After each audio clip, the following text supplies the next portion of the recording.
thoughts about the role of yoga that can come from these ancient teachings and offer something to modern civilization.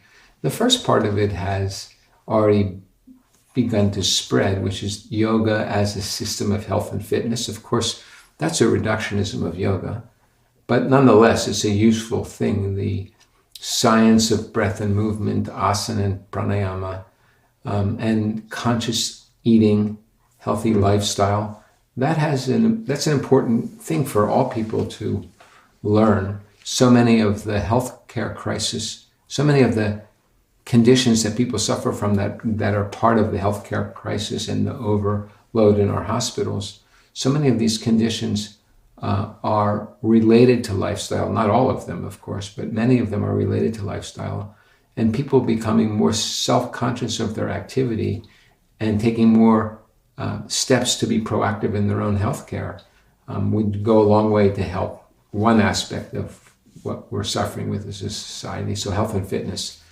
The next piece, I think that yoga, it's coming now through organizations like International Association of Yoga Therapists, is self-care, and then even managing one's own condition. So they're all related ideas. Health and fitness is a little different than therapy and self-care. So yoga therapy teaches people how, when they've already been diagnosed with some condition or other, how they can begin to manage their own symptoms and become more independent in their own self-care. So they're related fields. And the third piece is what I was talking about earlier, I think, which is personal inner development and transformation, the spiritual dimension of life, the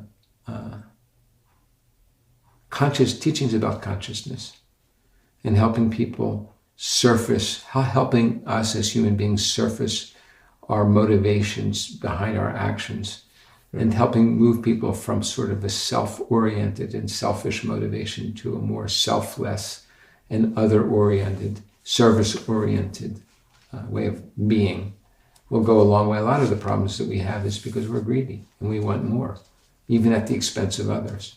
As a society, that's a generalization, of course. And then the other piece of that is what I talked about earlier, interfaith dialogue. So much of what we have is cross-cultural misunderstanding and conflict based on a lack of deeper recognition that actually our deeper values and beliefs are actually more similar than they are different. So some more kind of interfaith dialogue and cross-cultural communication, I think, is something that yoga can also offer.